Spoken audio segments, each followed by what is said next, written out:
বাংলাদেশ মার্কেটে চলে এলো Realme Narzo 50A এই ফোনটি। এই ফোনটি যেই দামে এসেছে সেই দাম অনুযায়ী এই ফোনটার স্পেক্স অনুযায়ী আমার কাছে মনে হচ্ছে ঠিকঠাক। এই ফোনটার দাম ভিডিওর শেষে বলছি, তো প্রথমেই আপনাদেরকে জানিয়ে দেই Realme Narzo 50A এই ফোনটার মধ্যে কী কী স্পেক্স রয়েছে, আদৌ আপনার এই দামে কেনা উচিত হবে কিনা। এই ফোনটা সম্পূর্ণ প্লাস্টিক বিল্ডের একটা ফোন, তবে এই ফোনটাতে ম্যাট ফিনিশ দেওয়া হয়েছে, ডিজাইনটাও মোটামুটি ঠিকঠাকই আছে এবং ক্যামেরার ডিজাইনটা একটু বড়সড় রাখা হয়েছে। ফোনটার ওজন কিন্তু 207 গ্রামের মতো এবং এই ফোনটা কিন্তু এক হাতে ব্যবহার করার জন্য খুবই পারফেক্ট একটা ফোন। এই ফোনটা দুইটা কালারে মার্কেট থেকে আপনারা পেয়ে যাবেন, একটা হচ্ছে অক্সিজেন গ্রিন এবং একটা হচ্ছে গিয়ে অক্সিজেন ব্লু। এছাড়াও এই ফোনটার যদি ডিসপ্লে নিয়ে কথা বলি, ফ্রন্টে পাবেন একটি 6.5 ইঞ্চির HD+ রেজুলেশনের ডিসপ্লে, যেটাতে কোনো হায়ার রিফ্রেশ রেট থাকছে না। 60 হার্জ রিফ্রেশ রেট যুক্ত এই 720p প্যানেলটির মধ্যে ড্রপ নটস রয়েছে। মোটামুটি এই ফোনটার অল ওভার দিক থেকে ডিসপ্লেটা অ্যাভারেজ লেভেলের, মানে বাজেট ওয়াইজের কথা বলতে গেলে এই ফোনটার ডিসপ্লে আমার কাছে ঠিকঠাক মনে হয়েছে। তবে অন্যান্য কোম্পানিগুলো কিন্তু এই বাজেটের মধ্যে ফুল HD+ রেজুলেশন পাশাপাশি 90 হার্জও অফার করছে। তো যাই হোক, মোটামুটি অ্যাভারেজ লেভেলের ডিসপ্লে মনে হয়েছে। তবে একটা পাঁচছল কাট আউট থাকলে ভিউইং অ্যাঙ্গেলটা আরেকটু ভালো লাগতো, তবে রেগুলার ভিউইং অ্যাঙ্গেল এবং এই ফোনটার ডিসপ্লে পারফরমেন্স মোটামুটি ঠিকঠাকই মনে হয়েছে।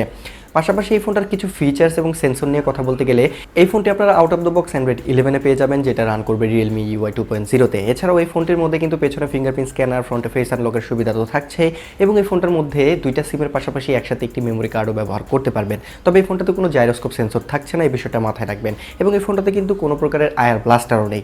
এছাড়াও এই ফোনটার যদি আমি ক্যামেরা নিয়ে কথা বলি, এই ফোনটার পেছনে পাবেন তিনটি ক্যামেরা। মেন ক্যামেরাটি হচ্ছে গিয়ে 50 মেগাপিক্সেলের, পাশাপাশি 2 মেগাপিক্সেলের ডেপথ এবং ম্যাক্রো সেন্সর পাচ্ছেন। ফ্রন্টে পাবেন একটি 8 মেগাপিক্সেলের সেলফি ক্যামেরা পারফরমেন্সও মোটামুটি খুবই ভালো করেছে এখানে। এই ফোনটা কিন্তু গতবারের Realme Narzo 30A একটি সাকসেসর ফোন। তো ওই Realme Narzo 30A চাইতে 50A মধ্যে তারা ক্যামেরার দিক থেকে কিছুটা আপগ্রেড করেছে। 50 মেগাপিক্সেলের ক্যামেরা ধরুন কিন্তু খুবই ভালো ভালো ছবি এবং ভিডিও আপনারা করতে পারবেন। তবে ফ্রন্ট ক্যামেরাটা সে একই 8 মেগাপিক্সেলের দেওয়া হয়েছে। বাজেট ক্যাটাগরির যেহেতু ফোন, 8 মেগাপিক্সেলের ক্যামেরার ধরুন আপনারা ভালো ভালো ছবি তুলতে পারবেন এবং সেলফির কথা বলতে গেলে এখানে অ্যাভারেজ লেভেলের সেলফি আপনারা পেয়ে যাবেন। তো যাই হোক, মোটামুটি পেছনের এবং ফ্রন্ট ক্যামেরা মিলিয়ে এখানে কিন্তু অ্যাভারেজ লেভেলের ছবি এবং ভিডিও আপনারা এই ফোনটার তরফ থেকে পেয়ে যাবেন। এবার যদি এই ফোনটির পারফরমেন্স নিয়ে কথা বলি, এই ফোনটিতে থাকছে মিডিয়াটেকের Helio G85 এই প্রসেসরটি, যেটি একটি 12 nm আর্কিটেকচারে বিল্ড করা অক্টাকোর প্রসেসর, যার সর্বোচ্চ ক্লক স্পিড 2.2 GHz। এছাড়াও এই ফোনটিতে রয়েছে Mali G52 GPU এবং এই ফোনটার মধ্যে 128 জিবির একটা ভেরিয়েন্টে আপনারা পেয়ে যাবেন এবং এতে থাকছে LPDDR4X ক্যাটাগরির র্যাম এবং eMMC 5.1 স্টোরেজ থাকছে। এখন কথা হচ্ছে এই ফোনটার গেমিং পারফরমেন্স আপনারা কেমন পাবেন।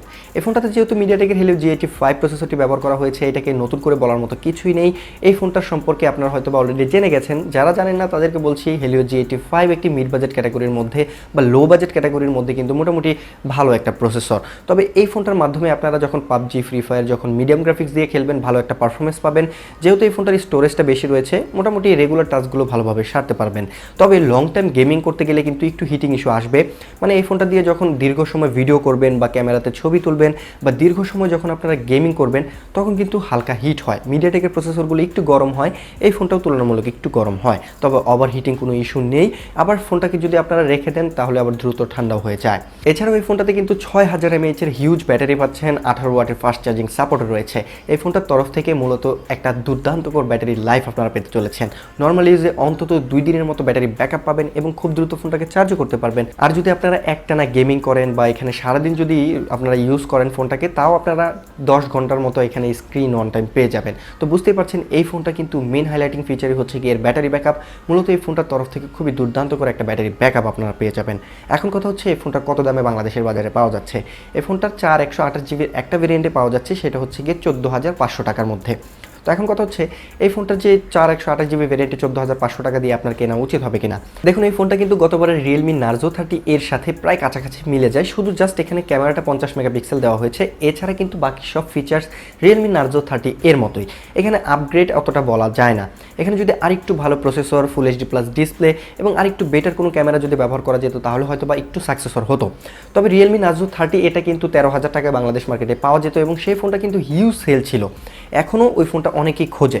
তো সেই ফোনটার চাহিদা মেটানোর জন্য Realme Narzo 50 এটাকে সাকসেসর হিসেবে লঞ্চ করা হয়েছে। তবে এই ফোনটার প্রাইসটা আমার কাছে মনে হচ্ছে একটু ওভার প্রাইস রাখা হয়েছে। যদি এই ফোনটা যদি আরেকটু কমে, মানে 12,000 থেকে 13,000 টাকার মধ্যে পাওয়া যায়, তাহলে একদম best value for money device হবে। কারণ 15,000 টাকা সেগমেন্টের মধ্যে আপনি যদি অন্য ব্র্যান্ডের ফোন দেখেন, লাইক ইনফিনিক্সে কিন্তু অনেক ভালো ভালো ফোন রয়েছে, সেখানে কিন্তু ভালো ভালো ফিচার্সও রয়েছে। তবে রিয়েলমির একটা ব্র্যান্ড ভ্যালু রয়েছে, এই ফোনটার ভালো একটা লং টাইম ইউজে আপনারা ভালো একটা পারফরমেন্সও পাবেন। তবে এই ফোনটা যারা একদম নর্মাল ইউজ করবেন, একদম যারা সারাদিন ফেসবুকিং ইউটিউবিং করেন বা টুকিটাকি ক্যামেরা পারফরমেন্স যাদের ভালো দরকার তারা চাইলে এই ফোনটা কিনতে পারেন। আদারওয়াইজ এই ফোনটা গেমিং পারফরমেন্স অত বেটার পাবেন না, কারণ এখানে কিন্তু আপনার ডিসপ্লেটাও এইচডি প্লাস রেজুলেশনের পাশাপাশি মিডিয়াটেকের হিলিও G85 প্রসেসরটা কিন্তু একদম মিডিয়ামভাবে যারা গেমিং করেন তাদের জন্য পারফেক্ট হবে। আর লং টাইমের জন্য যারা একদম নর্মালভাবে ইউজ করেন তারা কিন্তু দুর্দান্ত করে একটা ব্যাটারি লাইফ পাবেন। মানে নর্মাল ইউজারদের জন্য, রেগুলার ইউজারদের জন্য এই ফোনটা একদম পারফেক্ট হবে। তো এই ফোনটা আদৌ আপনি কিনবেন কিনা বা এই ফোনটার সম্পর্কে আপনার কি মতামত অবশ্যই এই ভিডিওতে কমেন্ট করে জানাবেন। আর আমার চ্যানেলের আগামী ভিডিওগুলো যদি আপনি মিস না করতে চান তাহলে এখনই চ্যানেলটিকে সাবস্ক্রাইব করে পাশে থাকা বেল আইকনে প্রেস করতে একদমই ভুলবেন না। তো আজকের মতো এই পর্যন্তই, দেখা হচ্ছে পরবর্তী ভিডিওতে। ততক্ষণ ভালো থাকবেন, সুস্থ থাকবেন, আল্লাহ হাফেজ।